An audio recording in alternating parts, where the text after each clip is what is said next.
but input output redirection is a feature in Linux that when executing a command you can change standard input and output devices. So basically क्या होता है, हम लोग अपने keyboard से command programme को देते हैं और वहाँ पर एग्जीक्यूशन होकर हमें आउटपुट से कमांड जो है वो वापस उसका रिज़ल्ट वापस मिल जाता है। इसी के साथ यहाँ पर एक और स्ट्रीम एक्टिव होती है लाइनक्स में, जिसको हम स्टैंडर्ड एरर स्ट्रीम कहते हैं। IO devices, input output devices कौन सी हैं? प्राइमरली हमें पता है जो स्टैंडर्ड इनपुट डिवाइस है that is a keyboard. Keyboard से हम लोग कमांड्स लाइनक्स शेल को प्रोवाइड करते हैं। इसके बाद स्टैंडर्ड आउटपुट डिवाइस जो है वो मॉनिटर है, या मॉनिटर जो आपके कंप्यूटर स्क्रीन का मॉनिटर होगा जिस पर आप आउटपुट देख सकते हैं। और लाइनक्स के केस में ये टर्मिनल भी हो सकता है जिसके ऊपर आपकी कमांड्स जो हैं वो एग्जीक्यूशन के बाद दिखेंगी। Now whenever Linux program is open, there is a 3 active streams we will see. First stream which is active during the execution of program is standard input stream. तो स्टैंडर्ड इनपुट स्ट्रीम से हम लोग programme को input देते हैं, जैसे कि keyboard से इनपुट देनी है। स्टैंडर्ड आउटपुट स्ट्रीम जो है वो हमारे प्रोग्राम से जो डाटा जनरेट होता है उसको मॉनिटर या टर्मिनल के ऊपर लिखता है।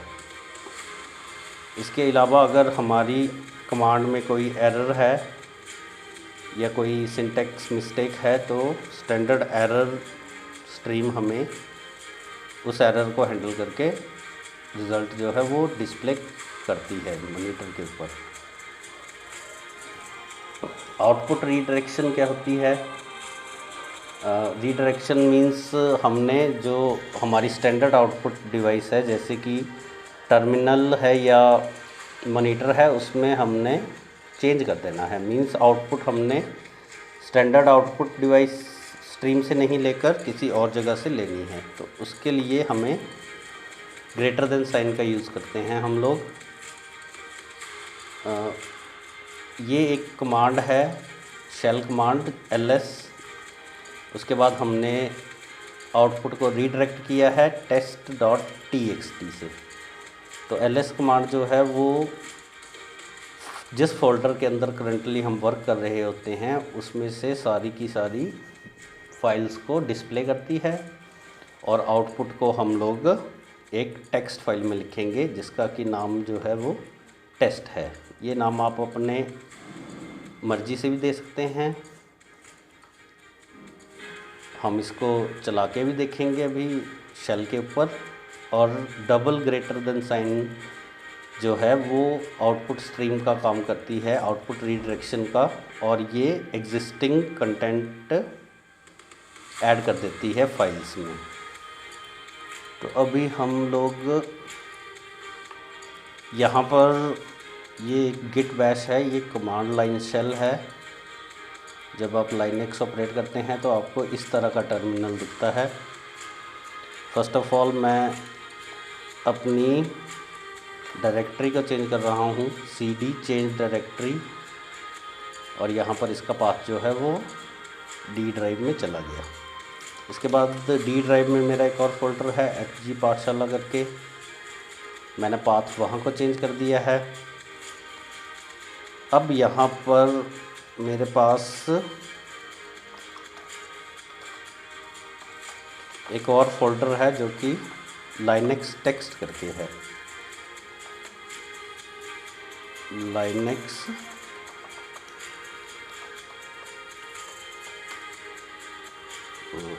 ls का कमांड का यूज़ करूँगा और यहाँ पर HG पाठशाला के अंदर जो भी फाइल्स मेरी हैं वो यहाँ पर डिस्प्ले होना शुरू हो गई हैं। अब मैं ls कमांड जो है अभी मैंने रीडायरेक्ट नहीं करी, तो मेरे को टर्मिनल के ऊपर इसकी आउटपुट जो है वो डिस्प्ले हुई है।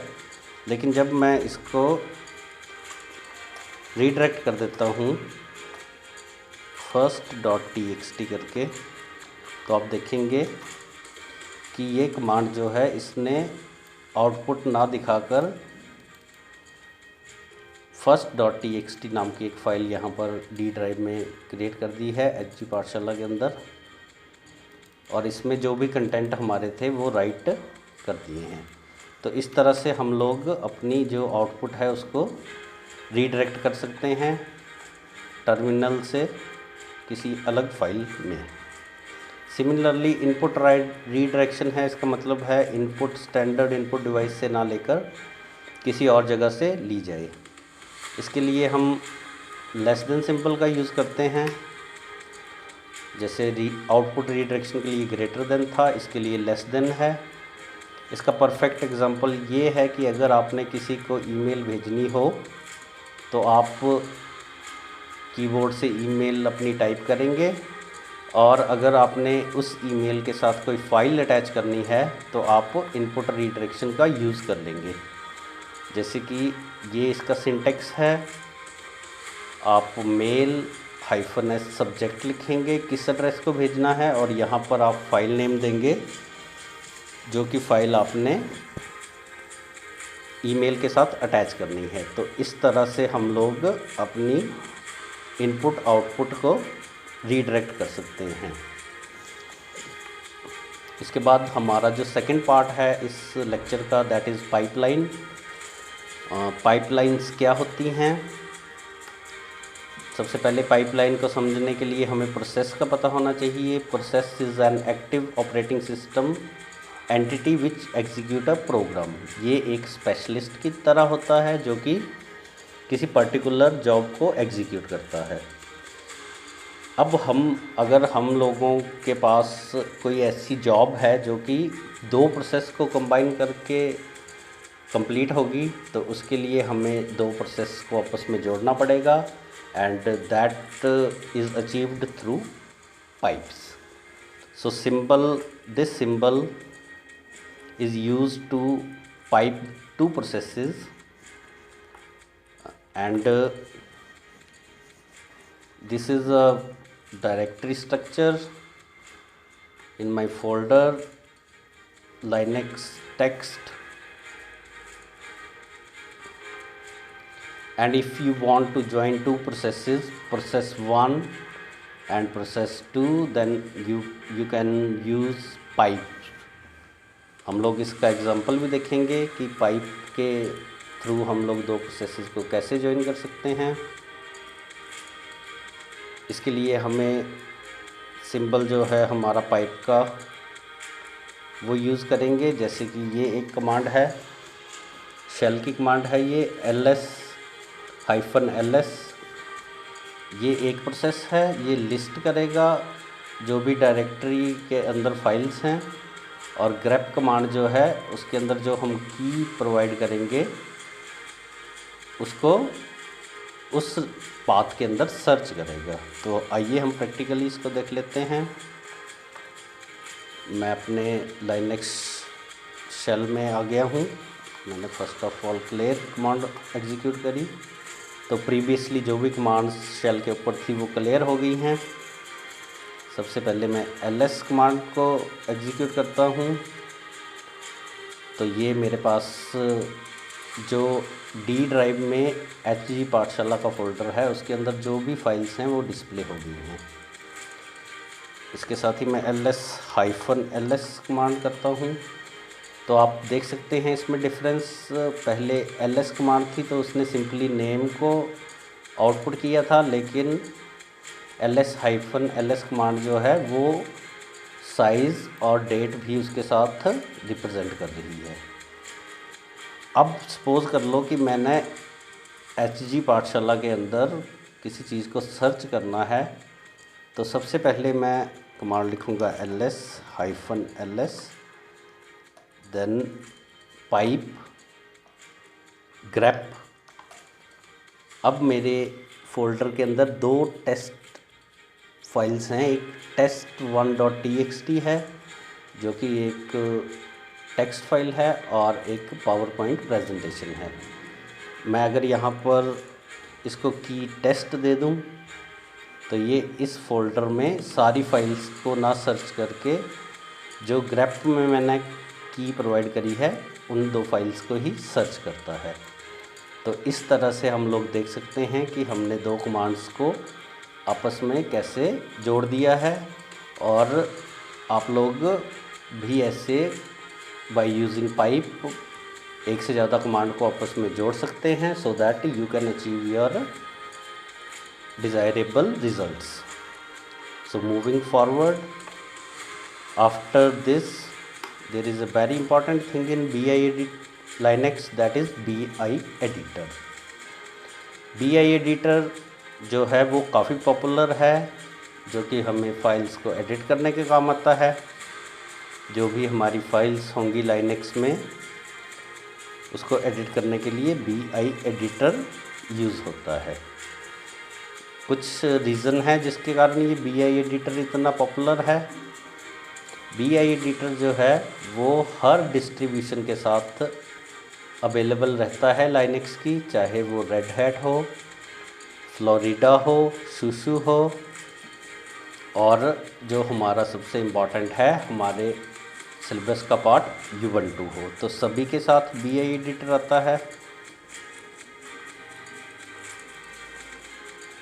और ये सारे प्लेटफॉर्म्स और डिस्ट्रीब्यूशन के साथ काम करता है। ये यूज़र फ्रेंडली है जिससे कि बहुत से लोग इसको लाइक करते हैं और अपनी जो फाइल एडिटिंग है उसके लिए BI एडिटर का यूज़ करते हैं। अब हम लोग देखेंगे कि BI एडिटर के साथ कैसे काम किया जाता है। तो BI एडिटर के साथ काम करने से पहले हमें उसके वेरियस मोड्स देखने पड़ेंगे, किस किस मोड में वो काम करता है। सबसे पहले है कमांड मोड, इंसर्ट मोड, ये हम थॉरली भी डिस्कस करेंगे। इसके बाद हम लोग कमांड्स जो हैं विजुअल एडिटर में उनको भी स्टडी करेंगे, कैसे हम स्टार्ट करेंगे विजुअल एडिटर को, कैसे एडिट करेंगे फाइल्स को, कैसे सेव करेंगे, ये सब हम लोग आगे प्रेजेंटेशन में देखेंगे। सबसे पहले कमांड मोड है। जब आप विजुअल एडिटर को खोलेंगे तो बाय डिफ़ॉल्ट ये कमांड मोड में ही ओपन होगा और आप लोग अपनी कमांड्स जो हैं वो विजुअल एडिटर में दे सकते हैं। कमांड मोड में आप लोग अपने कर्सर को मूव कर सकते हैं, कंटेंट को कट कॉपी पेस्ट कर सकते हैं। ये काम जो है वो कमांड मोड में ही होंगे। इसके बाद जो भी आपने चेंजेस सेव किए हैं अपनी फाइल में उसको परमानेंट करने के लिए आपको कमांड मोड में ही होना पड़ेगा। और ये इम्पॉर्टेंट पॉइंट है, कमांड्स जो हैं वो केस सेंसिटिव होती हैं। आप प्रॉपर केस लेटर केस का यूज़ करें, जैसे कि स्मॉल a जो है वो स्मॉल लेटर केस है और कैपिटल A जो है वो अपर केस है। इसके बाद इंसर्ट मोड आता है। इंसर्ट मोड में आपने अगर फाइल में कुछ लिखना है तो आप कमांड मोड में लिख नहीं सकते हैं, उसके लिए आपको BI एडिटर को इंसर्ट मोड में लेके जाना पड़ेगा। इंसर्ट मोड जो है, आप कमांड मोड से इंसर्ट मोड में अगर आपने स्विच करना है तो आपने कीबोर्ड के ऊपर I की प्रेस करनी है, उससे आपका विजुअल एडिटर जो है वो इंसर्ट मोड में कन्वर्ट हो जाएगा। इंसर्ट मोड में आप लोग जब होंगे तो आप कोई भी की प्रेस करेंगे तो वो फाइल के लिए इनपुट का काम करेगा। इसके बाद अगर आपने इंसर्ट मोड में आप सिर्फ इंसर्शन कर सकते हैं फाइल्स में। सेव को परमानेंट करने के लिए आपको कमांड मोड में रिवर्ट होना पड़ेगा, उसके लिए आप एस्केप की दबाएंगे। और उसके बाद आप लोग कमांड मोड में वापस आ जाएंगे। BI एडिटर को स्टार्ट करना है तो हम लोग कमांड देंगे BI फाइल नेम। कोई भी जो फाइल आपने ओपन करनी है उसका नाम आप यहाँ पर देंगे, या तो वो फाइल वहाँ पर पहले से प्रेजेंट होगी या नई फाइल क्रिएट हो जाएगी। इसके बाद ये एक स्विच है उसके ऊपर, अगर आपने फ़ाइल को रीड ओनली मोड में खोलना है, सिर्फ आपने उस फाइल के कंटेंट पढ़ने ही हैं, तो आप BI-R और फाइल नेम से उसको रीड ओनली मोड में भी खोल सकते हैं। आफ्टर दैट आपने फ़ाइल को खोल लिया है, तो फिर जब आप उसमें इंसर्ट करेंगे तो उसके बाद आप लोग जो भी चेंजेस हैं उनको परमानेंट करने के लिए कमांड मोड में आएंगे by pressing escape key and then pressing this colon. So हम लोग कमांड्स भी कुछ देखेंगे। फर्स्ट ऑफ ऑल हम देखते हैं BI एडिटर को खोलेंगे कैसे। क्लियर, जैसा कि मैंने आपको बताया, BI फाइल नेम टेस्ट, और ये हमारी जो फाइल है वो BI एडिटर में खुल गई है। अभी मैं यहाँ पर करंटली जैसे ही मैं आई प्रेस करता हूँ तो ये इसका मोड जो है वो इंसर्ट हो गया है। यहाँ पर अब मैं कोई भी कंटेंट लिख सकता हूँ, this is my file, right. तो अब जब मुझको इसको नेविगेट करना है तो नेविगेट के लिए वेरियस कीज़ जो हैं वो मैं यूज़ कर सकता हूँ। के से मैं लाइन को मूव कर सकता हूँ। यहाँ पर मैं लिखूँगा दिस इज़ सेकंड लाइन।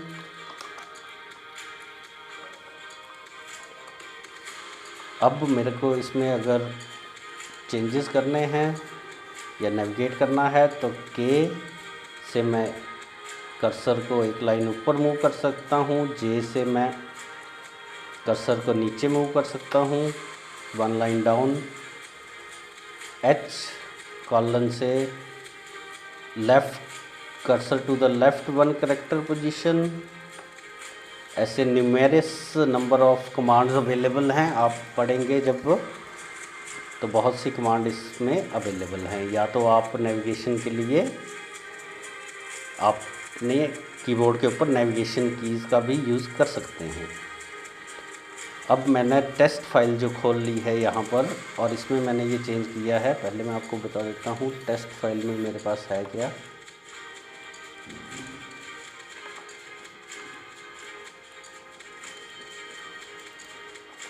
इसमें मेरे पास हमारी जो भी डायरेक्टरीज़ हैं वो ऑलरेडी पड़ी हुई हैं। अब जब मैं यहाँ पर BI एडिटर में इंसर्ट मोड में हूँ तो मैं अपना कोई भी कंटेंट जो है, ये जो मैंने लिखा है, इसको मैं सेव नहीं कर पाऊँगा, क्योंकि इंसर्ट मोड में अगर कोई भी की मैं प्रेस करूँगा तो that will be taken as a input, right. So I have to first revert to the command mode, and जैसा कि हमने देखा है by pressing escape key and then colon we can turn to command mode. इसके बाद इसका एक और सिंटेक्स है WQ। अगर मैं लिखूँगा तो मेरी फ़ाइल जो है वो जो भी चेंजेस हैं उसमें सेव हो गए हैं। अब ये कुछ कमांड्स हैं जो कि हमें सेव करने के काम आएंगी या क्विट करने के काम आएंगी प्रोग्राम को। जब आप इंसर्ट मोड में होंगे उसके बाद एस्केप और कॉलन दबाने के बाद आप लोग ये कमांड लिख सकते हैं। जैसे कि अगर क्यू कमांड में लिखता हूँ तो उससे क्विट होएगा मेरा BI एडिटर से प्रोग्राम। R फाइल नेम लिखता हूँ तो ये डाटा को रीड करेगी। इसके बाद अगर WQ लिखता हूँ तो वो चेंजेस को राइट और क्विट कर देगी, जैसा कि हमने देखा है। और अगर W फाइल नेम लिखता हूँ, फाइल नेम जो फाइल का नाम है, तो ये फाइल को सेव एज कर देगी। इसके साथ स्टूडेंट ये कुछ एक क्विज़ है वर्कशीट भी आपको इसके साथ अटैच्ड मिलेगी, तो आप लोगों को इस क्विज के आंसर खुद से ढूंढने हैं। अगर आपको नहीं मिलते हैं तो वर्कशीट में इसके आंसर जो हैं वो अवेलेबल रहेंगे, तो आप